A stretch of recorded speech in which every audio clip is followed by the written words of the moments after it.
Welcome to Front Porch Politics, conservative conversation for a complicated country. And now, your host, the pontificator of common sense and coffee connoisseur, David Marks. And hello and welcome everyone to the Front Porch this week. I am your common sense educated coffee connoisseur host, David Marks, and we're so glad to be joining you on this President's Day special. Yes, you may have noticed that our music was a little bit different today. That is because we're going to take some time. Front Porch Politics would like to take just a moment to recognize the men who helped mold our country, the United States of America. Before we begin, we always want to invite you to visit davidomarks.com, subscribe to our email newsletter, visit the Daily Manna portion of our website, and as always, check out our old and previous podcast where you can learn great deals of information about our country. As our country stands at a crossroads between capitalism and socialism, between the sanctity of life and murder, I want to take just a moment on President's Day to do this special podcast to help you remember the men in our country's past and what they stood for. I put out a video yesterday asking you to send me some of your favorite presidents or your favorite president, and thank you so much for doing that. I really appreciated reading all the feedback, and in doing so, I tried to deduce which presidents I would highlight on this very special President's Day podcast. So, the men that we're going to recognize today in this podcast hold an office that very few people have ever held. It's an office that we hold sacred and we hold dear.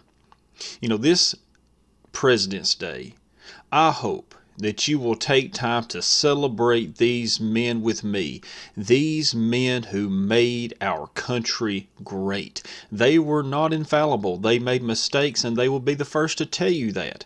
But these men made our country great, and they showed us leadership that helped guide us, helped guide our great land, and helped direct us in a path that would make America the world power that it is today. So let me begin by saying, as you gather with family and friends, I hope that you're prepared to listen to the Front Porch Politics President's Day special. No special would be complete without starting off with our very first president. This president, of course, is my favorite president, and it's not just because he was first, but it's because what he stood for. Now, take into consideration, I will not be able to cover all the presidents as much as I might like to, nor will I be able to highlight everything that took place in the president's life. However, as we go through this podcast, I want to tell you why these men were so crucial and critical to the founding, to the development, and the continuing progress of our beloved nation. George Washington. And what I'm going to do, if it's okay with you, is I'm going to start each profile by giving you a quote from these presidents. George Washington once said, "The harder the conflict, the greater the triumph." If there's ever been a time where it's hard to stand for conservatism in America, it's probably today. But as you stand for conservatism, as you stand for what America once in our past stood for, I want you to remember the words that George Washington gave us, that the harder the conflict, the greater the triumph. Now, on Christmas night, 1776, then General Washington and his men crossed the Delaware River, and they attacked some unsuspecting Hessian mercenaries at Trenton. This attack forced their surrender. This attack was against mercenaries who had been hired by the British to go and finish the business the British Army had started in our war for independence. Now, why is this so important? Because to understand what was taking place, George Washington's army at Valley Forge, and during this cold break, these men who were shoeless, wounded, bleeding, cold, and without ration, decided to have what we have lost in our country, which is called fortitude. And they decided to cross that river through the divine providence, I believe, of the hand of Almighty God. Fog set in and they crossed undetected. After they attacked these mercenaries a few days later, evading a force that had been sent to destroy his army, George Washington attacked the British again. This time it was at Princeton. And this attack dealt them a humiliating loss. Why do I bring this up to you? Because this man who had fortitude and the men who stood with him sacrificed everything for you and I to be free in this country called America today. This freedom that we enjoy, this lifestyle that we enjoy, the providence that we have seen throughout history where American men have stood and fought and stood at the crossroads would have never happened if it had not been for these patriots. These patriots, including George Washington, who gave up everything they had just to make sure that we, the people, ordained by our Creator, would have guaranteed rights such as life, liberty, and the pursuit of happiness. Now, as most of you know, we did win our independence thanks to the help later on of our friends from France. And we dealt a blow to the most powerful army and navy in the world, which was the British Empire. George III lost America, and in doing so, we reestablished a whole new type of government in the world, which is called a constitutional republic. The constitutional republic guaranteed life, liberty, and the pursuit of happiness. And it guaranteed the people, we the people, protection from an overzealous government. A government that today is wanting to retake those liberties, that is wanting to retake those established rights garnered by us, by our Creator. Now, George Washington stood against a big government. He stood against a government that oppressed the people. And then, after serving the people here in the colonies, George Washington was elected the first president. Now, still hoping to retire to his beloved home, Mount Vernon. I visited this. It's a very nice place, by the way. Washington was once again called to serve his country. And unlike those who may today cower down and want to stand against America, he did this. You know, during the presidential election of 1789, he received a vote from every electoral to the Electoral College. The only president in American history to be elected by a unanimous approval. He took the oath of office at Federal Hall in New York City, the capital of the United States at the time. And in this oath of office, he established the phrase, "So help me God." Now, the reason why I tell you that is because Washington had a deep-rooted faith in our Almighty Creator. This Almighty Creator that our founding fathers used in the belief of why a man or a woman or a child should be free and have freedom. Now, to share this with you, and in closing out George Washington, going over all the things that he had done as our president and the precedents that he set, I want to share something with you. There are many today who try to rewrite our history in America. If you're a young student, listen to what I'm saying. You may have a history teacher who tells you that God did not influence our country and that Judeo-Christian values was not part of our country history. But I want to tell you that if a history teacher tells you this, they're lying to you. Yes, lying to you. How and what's the evidence for what I'm telling you is labeled in George Washington's prayer that he gave. Listen to this prayer, and I quote, "O eternal and everlasting God, direct my thoughts, words, and work. Wash away my sins in the immaculate blood of the Lamb and purge my heart by thy Holy Spirit. daily frame me more and more in the likeness of thy Son Jesus Christ, that living in thy fear and dying in thy favor, I may in thy appointed time obtain the resurrection of the justified unto eternal life. Bless, O Lord, the whole race of mankind, and let the world be filled with the knowledge of thee and thy Son, Jesus Christ. That was Washington's prayer. That was the prayer of our very first president. Let me challenge those of you who want to push this socialist, atheist idea upon future generations, and you instructors of history in colleges and university who want to tell us that our country was not founded on Judeo-Christian beliefs, and who want to tell us that these men were not godly Christian men. You need to learn your history. You need to go back and see what Washington prayed, and if you would establish that prayer, I wish we could put that prayer in every schoolhouse and every courtroom across our country as a national monument, that our first president stood for holiness, righteousness, seeing his own sin, and asking for forgiveness.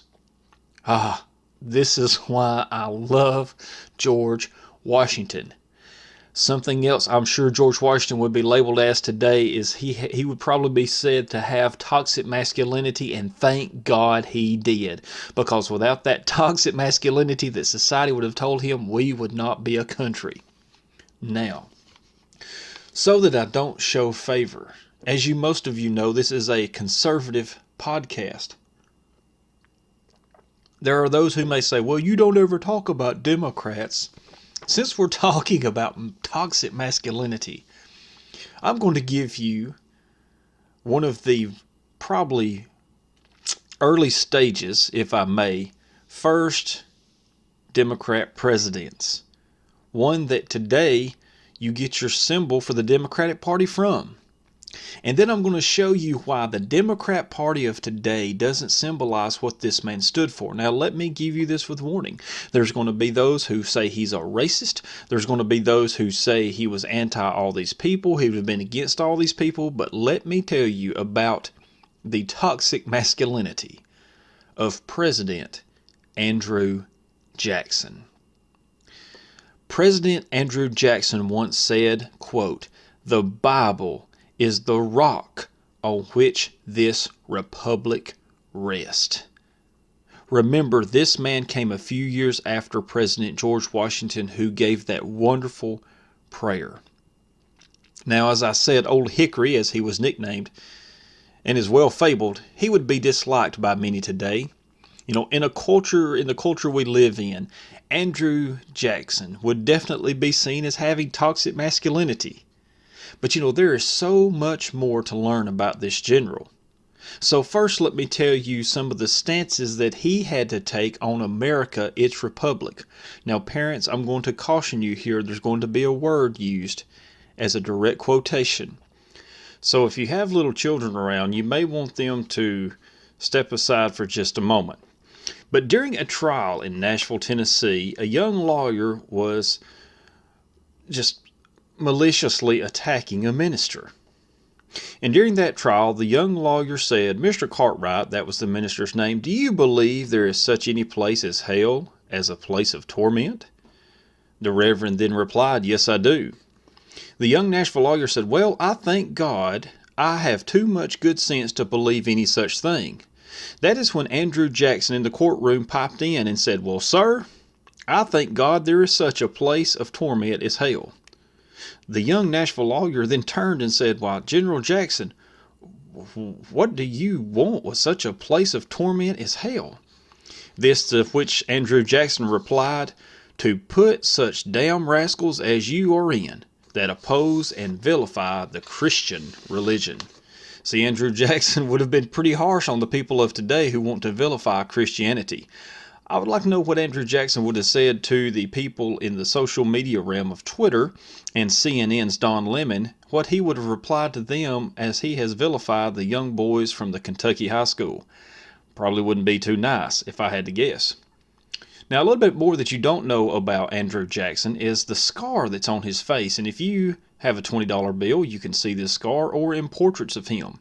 So let me tell you about this famous scar.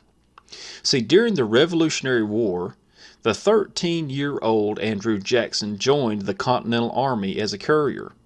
In April 1781, he was taken prisoner along with his brother Robert. When a British officer ordered Jackson to polish his boot, the future president refused. The infuriated redcoat drew his sword and slashed Jackson's left hand to the bone and gashed his head. This gash left a permanent scar on Andrew Jackson and is probably one of the reasons why he detested the British so much. Now, to fast forward in time, Andrew Jackson would have his own run-in with the British. And the story of Andrew Jackson was a very famous story in our country's history, where we can see divine providence in the battle that's going to take place in New Orleans. Now, as some of you may know, there's a famous song called the Battle of New Orleans. My 5th grade teacher made me learn this, so shout out to Randy Stewart. But in December 1814, as diplomats met in Europe to hammer out a truce in the War of 1812, British forces mobilized for what they hoped would be the campaign's finishing blow close to New Orleans, Louisiana. General Andrew Jackson rushed to New Orleans' defense when he learned an attack was in the works. See, because just like George Washington, Andrew Jackson believed in standing for the cause and he detested the British. His force soon grew into 4,500 men strong. Now, this was a patchwork of Army regulars, frontier militiamen. Oh, and by the way, for those of you who want to call him a racist and a bigot and everything else, guess what? His forces also had black men in it, New Orleans aristocrats, and Choctaw tribesmen. The assault on Jackson's fortifications was a fiasco to the British. In the space of 25 minutes, the British lost 285 who were killed, 1,265 who were wounded, and 484 who were prisoners, bringing their total loss to 2,084 men. Now, why is that such a big deal, you may ask? Because the American losses were only 13 killed, 30 wounded, and 19 missing or captured.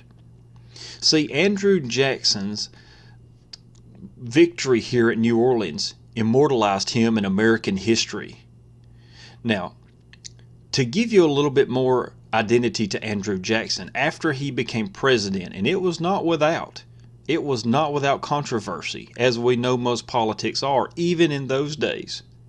But Andrew Jackson considered himself a president for the common people. Let me tell you a little bit about him. He drank whiskey and he chewed tobacco. He was what we would probably call today someone who would not even get the nomination for a small party. But he considered himself a president for the common people. He hated the idea of privilege. He hated the idea that you were born into an aristocracy here in America. Does that sound familiar? He also believed in his country, and he despised those who were not America first. He was scrappy, and he did not cave to what others tried to impose on him. As I said earlier, does that sound familiar to today? Because it should. See, because we have lost something in generations. We've lost this thing in our society called fortitude. And we have lost in this gender-neutral, cisgendered garbage of a society that we live in today. We've lost what real men stood for, which was priorities and practice in life. When they believed in something, they would fight enough to die for that thing. Which brings me to the next president I would like to mention. As we continue our profile and courage of these presidents, I want to mention the author of Profiles in Courage himself. Now, I have to be a little sentimental here because to my mom and my dad, I think this is probably their favorite president. Now, they were kids when he was president, and it ushered in a transition in our country when he was assassinated. None other than John F. Kennedy. Now, my favorite quote from John F. Kennedy is, "Ask not what your country can do for you, but ask what you can do for your country." let me repeat that for all of you Ocasio-Cortez fans, all of you Rashida Tlaib fans, all of you Bernie Sanders fans. Listen to me carefully. Ask not what your country can do for you. Ask what you can do for your country. See, because Kennedy, a Democrat, would not even be able to get the nomination of the Democrat Party today. Why? Because he did not believe in socialism. He did not believe in our country providing you with everything. He believed in you providing the country, not the country providing you. Now let me give you a little background about John F. Kennedy. Lieutenant John F. Kennedy's encounter with a Japanese destroyer on the night of August 1st, 1943 may be the most famous small craft engagement in naval history. And there's no doubt it was an unmitigated disaster. At a later date, when Kennedy was asked to explain how he came to be a hero from this, he simply replied, "It was involuntary because the Japanese sank my boat." Now, after the PT-109 sank, I want you to think about Kennedy would be called a toxic masculinity person in today's society, and the hashtag #MeToo movement would definitely scour and go after him. But let me tell you a little bit about this man named Kennedy. Kennedy, after the PT-109 sank, told a man named McMahon by his belt, and he had it clamped in his teeth, and he was undaunted by the distance he had to swim. Now, they first arrived at an island. The island's name was Plum Pudding, but the men called it a different name because they called it Bird Island because it was covered in poop. The bushes of the island were all covered in bird poop. Now, exhausted, Kennedy had to help the men up, had to be helped up the beach by the McMahon that he had towed through the water. He collapsed and waited for the rest of the crew. Now, there were several things that transpired where Kennedy had to swim from island to island trying to find help. Even he and one other gentleman who swam to another island found where some Japanese boats had crashed into that, and they found canoes where the Japanese men were there. See, they were trying to find rescue. This heroic man named Kennedy then found a coconut and inscribed or carved something in that coconut. It said Nauru ISL for island. Commander, natives known. Post it. He can pilot, 11 alive, needs small boat, Kennedy. Now, as President Kennedy came to be known, he kept the fragments of that coconut on his desk, and they still exist today. Now, as the president, let me tell you a famous quote from John F. Kennedy. He said, "The rights of man come not from the generosity of the state, but from the hand of God."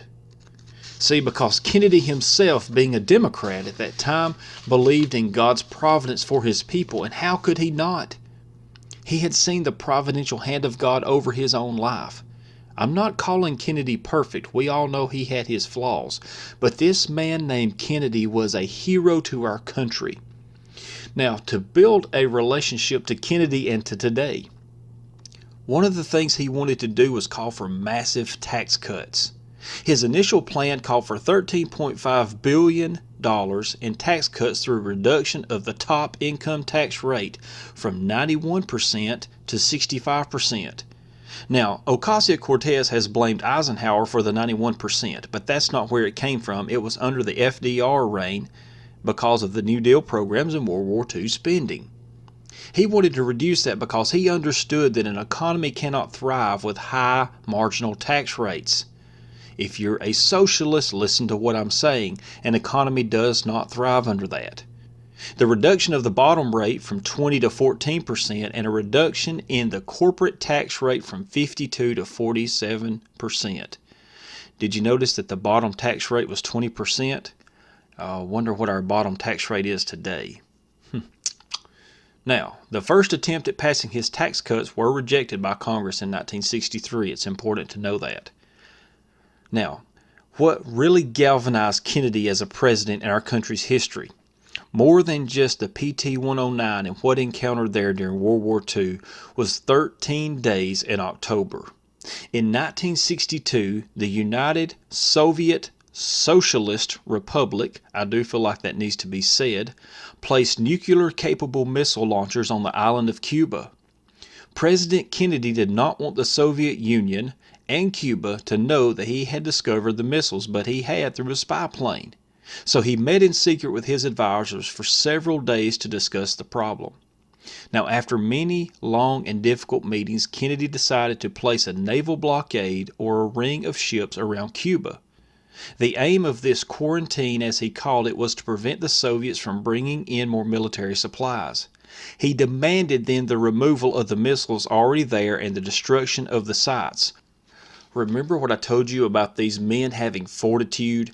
He took a stand at a very dangerous time because he knew Khrushchev was wanting to put missiles in Cuba, but he demanded the removal of those missiles.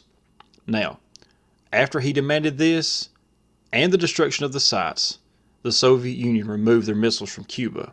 Now, they did escalate the building of their military arsenal, but the missile crisis was averted, and he was able to stand against the Soviet socialists who were trying to move into Cuba to pose a threat to America. See, we're at a crossroads in our country. As we remember our past presidents, they would have never stood for the socialist ideas of today, not even FDR, who instigated a new wave of socialist ideas.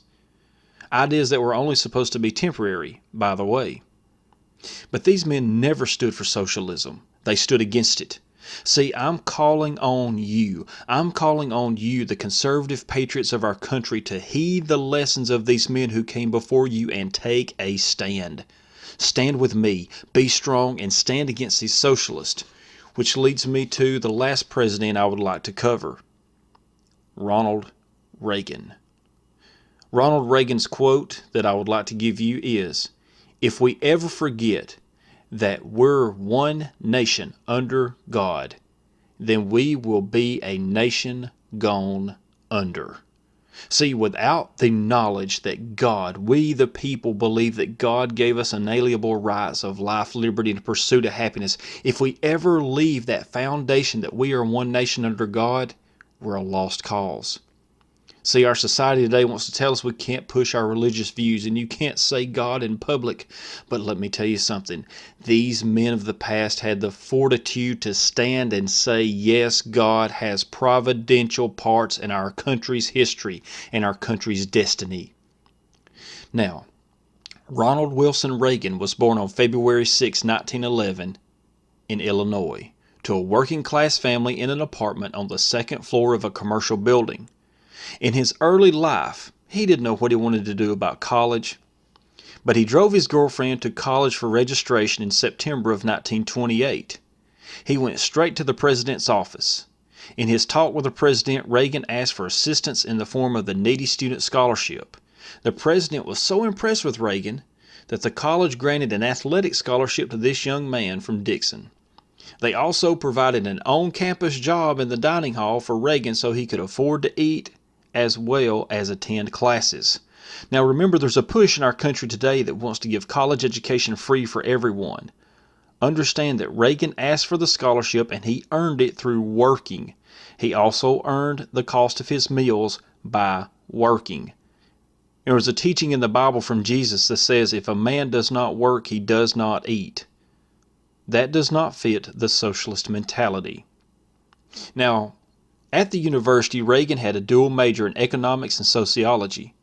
His economics education served him well after he became involved in politics, as did his study of behaviors through sociology.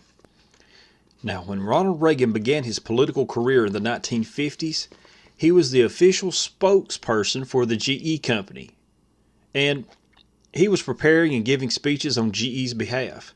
He professed to be a liberal Democrat and was a member of the Democrat Party at the time, even though many of his stances and views were actually supportive of the Republican ideas. By 1962, he had already recorded a spoken word album condemning socialized medicine, along with backing Republican candidates, and had decided to make the official change from liberal Democrat to Republican. Maybe where President Trump gets some of his ideas. Now, as president, during the service of his country, The economy improved and the Cold War ended. He is particularly remembered for his economic reforms and recovery acts, as well as his anti-communist stance on foreign policy. Now, he stimulated the economy, he created more jobs, and he strengthened the nation's defenses. He then initiated economic reforms called Reaganomics, which spurred economic growth by cutting taxes and government spending and regulating businesses. Now, these reforms were also designed to provide jobs and to try to lower inflation, which had went crazy under the Carter administration. Now, during his second term in office, he revised the income tax code, which lowered the number of deductions, resulting in millions of people with low incomes being exempt from paying taxes. As we look back on our presidents and we've taken this time, I hope that you can see that these men in our country's history stood against ideas that are being pushed in America today. This was a very quick, even a 30-minute or so history lesson. I hope that you will share this with a millennial to let them know that there are men in our country's history who stood against this socialist idea that's being pushed by Bernie Sanders and Alexandria Ocasio-Cortez of today. And that when their history professors try to indoctrinate them in their colleges and maybe even in their public high school classrooms, they're doing nothing but what I said, pushing indoctrination. See, millennials, as you enjoy the day off for the remembrance of our past leaders, I have a quote to give you from Ronald Reagan, and this is the quote: "Socialism only works in two places: heaven, where it's not needed, and hell, where they already have it." For those of you who are listening to the podcast, I hope you enjoy. Please remember to visit us at davidomarch.com. Leave us some feedback. I still want you to tell me your favorite president. I still want to hear your feedback. Share your favorite quotes. Do whatever you would like. Leave us those comments. Share this podcast to all of your friends and educate a socialist. That would be the best gift you could give someone on President's Day. Now, I hope you all have a great day off. Be thankful for our Creator. May God bless you, and may God bless the United States of America. We'll see you soon.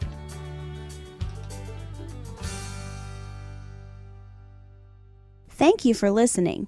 For free resources, additional podcasts, and to join the Front Porch newsletter, please visit davidlmarks.com.